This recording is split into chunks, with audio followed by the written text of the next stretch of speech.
आपका मेकअप हो सकता है काला अगर आप फेशियल हेयर रिमूव नहीं कर रहे हो, और अगर सही तरीके से नहीं करोगे तो आपके फेस पे एक्ने भी हो सकते हैं। तो ये वीडियो थोड़ा देखना। तो सबसे पहले हम बात करते हैं कि यूजुअली लोग गलती क्या करते हैं, वो बिना स्किन प्रेप करे ही ना फेशियल हेयर रिमूव करना स्टार्ट कर देते हैं। अगर आप ऐसा करोगे ना तो उसको रिमूव करने में बहुत ज्यादा प्रॉब्लम होती है। तो स्किन प्रेप में सबसे पहले आप अपना फेस क्लीन करोगे, दूसरा आप उसको हाइड्रेट करने के लिए मॉइस्चराइजर लगाओगे। यहाँ पे आप मॉइस्चराइजर अप्लाई कर सकते हो, कोई फेशियल ऑयल यूज कर सकते हो या फिर एलोवेरा जेल भी यूज कर सकते हो।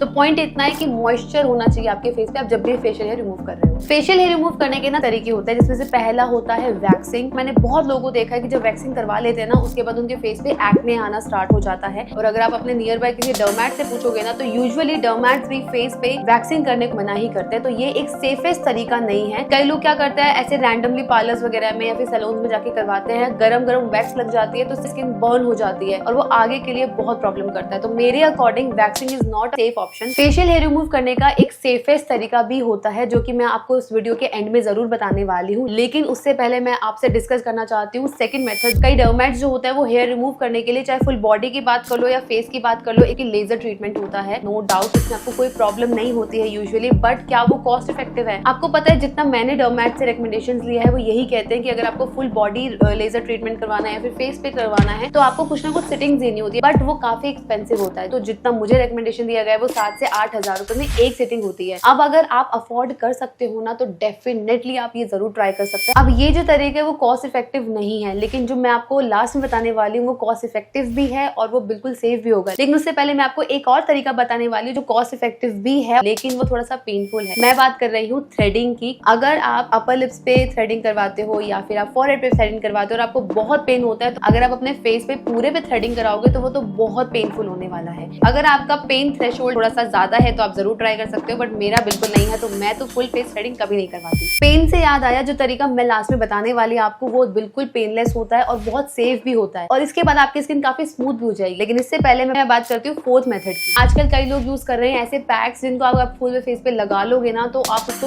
10-15 मिनट तक रखो, उसके पूरे ड्राई होने के बाद जब उसको उतारेंगे उसमें आपके बाल तो डेफिनेटली रिमूव हो जाते हैं, लेकिन वो पेन बहुत ज्यादा करता है। अभी रिसेंटली भी मैंने किसी वीडियो में देखा था किसी को यूज करते हुए, तो उनका फीडबैक यही था कि यार रिमूव तो सारे हो जाते हैं बट उसका पेन जो होता है वो अनबियरेबल होता है। हर महीने हम इतने पेन से गुजरते हैं तो एक और अपने फेस पे पेन सहन करना is not a good option. Mask की बात करूँ तो ये मार्केट में आपको 50, 100, 150 रुपए में भी मिल जाएंगे। तो ये मेथड कॉस्ट इफेक्टिव तो डेफिनेटली है बट ये बहुत पेनफुल है। अब बात करते हैं उस मेथड की जिसका आप सबको वेट था, वो है हमारा फेशियल हेयर रिमूवर के जो रेजर्स आते हैं वो। ये रेजर्स वो नहीं है जो आपके पापा, बॉयफ्रेंड, भाई जो हमेशा अपनी दाढ़ी शेव करने के लिए करते हैं, वो अलग होता है, वो यूज नहीं करना होता। हमें ऐसे ही जो रेजर्स होते हैं वो यूज करने होते हैं जो सिंगल ब्लेडेड होते हैं। ये जो टेक्निक है ये बहुत पेनलेस है, बहुत कॉस्ट इफेक्टिव है। इसके बाद भी कई लोगों को एक्ने हो जाता है अगर आप इसको ढंग से यूज नहीं कर रहे। तो बताऊंगी कि आपको किस तरीके से यूज करने होते हैं। ऑल्सो मैंने कई लोगों को सुना है कि हम ये यूज नहीं कर सकते क्योंकि हमारे तो बाल बहुत ज्यादा ग्रो हो जाएंगे। इसके बारे में बात करते हैं, लेकिन उससे पहले फेशियल हेयर रिमूव करने के लिए जब भी आप रेजर यूज कर रहे हो तो सबसे पहला जो स्टेप है वो होता है स्किन प्रेप करना। तो पहले मैंने क्लेंजिंग की हुई है अपने फेस पे बहुत अच्छे से, लेकिन मेरा फेस बहुत ज्यादा हाइड्रेटेड नहीं है। मैं यहाँ पे डेली जो मॉइस्चराइजर यूज करती हूँ मैं वही मॉइस्चराइजर अप्लाई करने वाली हूँ अपने पूरे फेस पे। आप चाहो तो कोई अच्छा फेशियल ऑयल यूज कर सकते हो या फिर एलोवेरा जेल यूज कर सकते हो। बेसिकली आपको अपने फेस को ड्राई नहीं रखना है। सबसे पहला रीजन एक्ने होने का यही है कि आप ड्राई फेस पे फेशियल हेयर रिमूव करना स्टार्ट कर देते हो। तो एक नया ट्रेंड चला हुआ है फेशियल हेयर रिमूव करने के लिए, एक व्हाइट कलर का स्प्रे आने लग गया है। फेस पे स्प्रे करते हैं जिससे सारे हेयर दिखने लग जाते हैं एंड इजीली जो है वो रिमूव हो जाता है। मैं उस टेक्निक के बिल्कुल भी सपोर्ट में नहीं हूँ। बहुत तरह के आपको वो हार्श केमिकल रिएक्ट कर सकते हैं, तो कई डर्मैट्स भी उसको यूज करने के लिए मना कर रहे हैं। तो मैं आपको खुद को सजेस्ट करूंगी कि ऐसे जो कभी कभी ट्रेंड्स आ जाते हैं उनको फॉलो ना करें और अपने फेस का ज्यादा अच्छे से ध्यान दें। मैंने मॉइस्चराइजर अप्लाई कर लिया है, तो हमें एक अच्छा सा रेजर यूज करना होता है। यहाँ पे मैं शपैरल का यूज कर रही हूँ। Also this is not a sponsored video. इसके अलावा आप सिरोना ब्रांड का ले सकते हो। काफी सारे ऐसे ब्रांड्स है जो स्पेसिफिकली फेशियल हेयर रिमूव करने के लिए ही बनाए गए हैं। एंड यहाँ पे भी कई लोग बहुत बड़ी मिस्टेक ये कर देते हैं कि मैंने ये लास्ट टाइम यूज किया था तो उसको ऐसे ही रख दिया और मैं ऐसे यूज कर रही हूँ। जब भी आप अपने फेस पे इस तरीके के टूल्स यूज करते हैं ना तो पहले इनको क्लीन करना जरूरी है।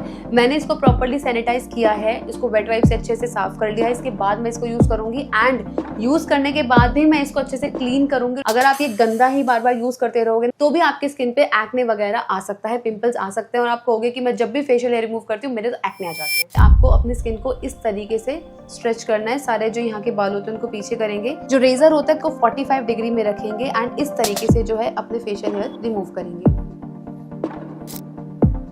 अच्छा, आपको भी ऐसा लगता है क्या कि अगर आप फेशियल हेयर से रिमूव करेंगे तो आपकी जो ग्रोथ है वो थिक आ जाएगी या फिर मेरी ग्रोथ बढ़ जाती है? इसके बारे में बात करते हैं। अगर आप इस स्किन को यहाँ से कंपेयर करेंगे, आपको दिख रहा होगा कि स्किन काफी क्लीन लग रही है, और अगर मैं इसको टच करके देखूं तो मेरे को काफी ज्यादा स्मूथ दिख रहा है। यहाँ पे आप नोटिस करेंगे मेरे पिंपल हो रहा है, तो उस एरिया पे आप रेजर डेफिनेटली नहीं लगाओगे ना। अगर मैं इस एरिया पे रेजर मारने लग जाऊंगी तो वहाँ पे से वापस ब्लड आने लग जाएगा। This is not safe. तो अगर आपके एक्टिव एक्नेस हो रखे हैं तो आप उस एरिया को थोड़ा सा स्किप कर सकते हैं। यहाँ पे मैंने कई लोगों को देखा है जो अपनी आईब्रो तक जो होता है इससे बना लेते हैं, वो मैं यूजुअली बाहर से ही करवाती हूँ, बट मैं अपने अपर लिप्स जो होते हैं मैं वो खुद भी इससे कर लेती हूँ। अभी यहाँ पे मैंने एक साइड पे फेशियल हेयर रिमूव कर लिए हैं और आप टिश्यू पे देख सकते हो कि कितने ज्यादा फेशियल हेयर इस पे आ चुके हैं। यहाँ पे दोनों साइड में अगर कंपेयर करोगे पहले से, मेरे को मेरी स्किन बहुत स्मूथ फील हो रही है। जब भी आपको मेकअप करना है ना, तो आप फेशियल हेयर रिमूव करने और मेकअप करने में कम से कम 10 से 15 घंटे का गैप दिया करो, क्योंकि आपकी जो स्किन है वो काफी एक्टिव हो गई है। और अगर इसके ऊपर मैं मेकअप लगाऊंगी ना तो मेरे एक्ने आ सकते हैं अगर मेरी स्किन सेंसिटिव है तो। एंड यार, स्किन केयर अच्छा किया करो। मैं तो 1000 बार बोलती हूँ कि अगर आपकी स्किन अच्छी होगी ना तो आपका मेकअप भी अच्छा ही लगेगा। हेयर थे वो मैंने रिमूव कर लिए हैं। कई लोग ऐसे बोलते हैं कि इसके बाद ना मेरे जो हेयर होंगे वो बहुत ज्यादा थिक आएंगे या मेरी ग्रोथ बढ़ जाएगी। आपके सामने मैंने अभी आपको फेशियल रिमूव करके दिखाई है। मेरी बचपन से यही ग्रोथ रही है और आज भी मेरी ग्रोथ यही है। अगर आप बॉडी पे भी रेजर लगाते हो ना तो आपको लगेगा कि ऐसे करने पे जो है आपके थिक हेयर आ रहे हैं। रीजन ये होता है, वैक्सिंग से जो आपके जो बाल होते हैं ना वो जड़ से बाहर निकलते हैं, रूट के समेत बाहर आते हैं। लेकिन जब आप रेजर मारते हो ना तो वो जो ऊपर वाला बाल होता है बस वो कट होता है, लेकिन जो उसका रूट होता है वो तो अंदर ही रह गया ना। तो जब वो ग्रो करता है, आप टच करते हो, ऐसा फील होता है कि यार मेरे तो थिक हेयर आ रहे हैं। कि आपकी जो ग्रोथ है ना वो कम होगी ना वो ज्यादा होगी, वो जैसी है वो वैसी की वैसी ही आएगी। बट एक पॉजिटिव चीज मैं आपको लेजर टेक्निक के बारे में बता देती हूँ कि डर्मैट्स ऐसा बोलते हैं कि आप लेजर ज्यादा करवाएंगे, बार बार करवाएंगे तो आपकी ग्रोथ भी कम हो सकती है। अब बात करते हैं कि आफ्टर मेरे को स्किन केयर क्या करना चाहिए, क्योंकि मैंने अपने फेशियल रिमूव कर लिया तो मेरा स्किन जो थोड़ा सेंसिटिव हो चुका होगा। तो सबसे पहले मैं इसे वेट वाइप लूंगी, जितने भी मेरे फेशियल हेयर है मैं उनको रिमूव करना स्टार्ट करूंगी, बेसिकली हटाना स्टार्ट करूंगी। और इनको प्रॉपर्ली हटाने के बाद ना मैं अपना फेस अब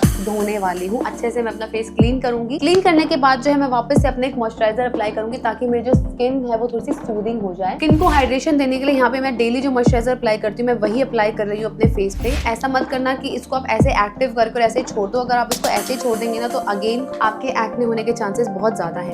अब मैं इसके ऊपर मेकअप नहीं करूंगी क्योंकि मेरी स्किन जो है काफी ज्यादा एक्टिव हो चुकी है। तो यहाँ पे अगर आप चाहते हो शीट मास्क अप्लाई कर सकते हो स्किन को थोड़ा सा सूद करने के लिए, बट येस प्लीज मेकअप मत करना, आपके जरूर वो स्किन को रिएक्ट कर जाएगा। तो ये था हमारा आज का वीडियो। अगर आपको वीडियो अच्छा लगा होगा तो चैनल को सब्सक्राइब जरूर करना।